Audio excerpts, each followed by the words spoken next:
મૃત્યુનો સમય નજીક આવી જાય તો વ્યક્તિએ શું કરવું? તો કે મૃત્યુનો ભય છોડી અને પરલોકના માર્ગે જવા, પોતાના આત્મ કલ્યાણ માટે પોતે પ્રાયશ્ચિત કરવું, આવું શાસ્ત્રમાં બતાવ્યું.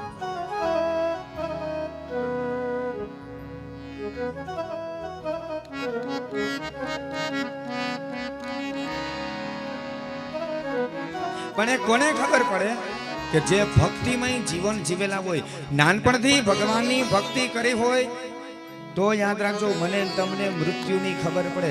નાનપણમાં ભગવાનની ભક્તિ કરી હોય ને તો એ ભક્તિ આપણને યુવાનીમાં કામ આવે.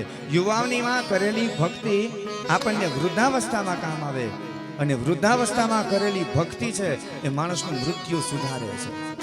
ઘણાને એમ થાય, શાસ્ત્રમાં છે, કથા આવે છે અજામિલ બ્રાહ્મણની, કે અંત સમયે નારાયણનું નામ લીધું અને પોતાના પાપ ધોવાઈ ગયા. તો ઘણાને એવું થાય કે અંત સમય જ્યારે નજીક હોય ને ત્યારે ભગવાનનું નામ લઈ લેશું આપણે, અને અંત સમયે ભગવાનનું નામ લઈ લે એટલે આપણા બધા પાપ ધોવાઈ જાય. શાસ્ત્રની વાત 100% સાચી છે, પણ અંત સમયે ભગવાનનું નામ યાદ આવે ક્યારે? કે જો નાનપણથી ભક્તિ કરી હોય તો. આપણા બાળકને સ્કૂલની અંદર આખું વર્ષ ભણવા માટે મોકલવા પડે તો છેલ્લે ને પરીક્ષામાં કંઈક લખતા આવડે, નહીતર લખતા આવડે નહીં.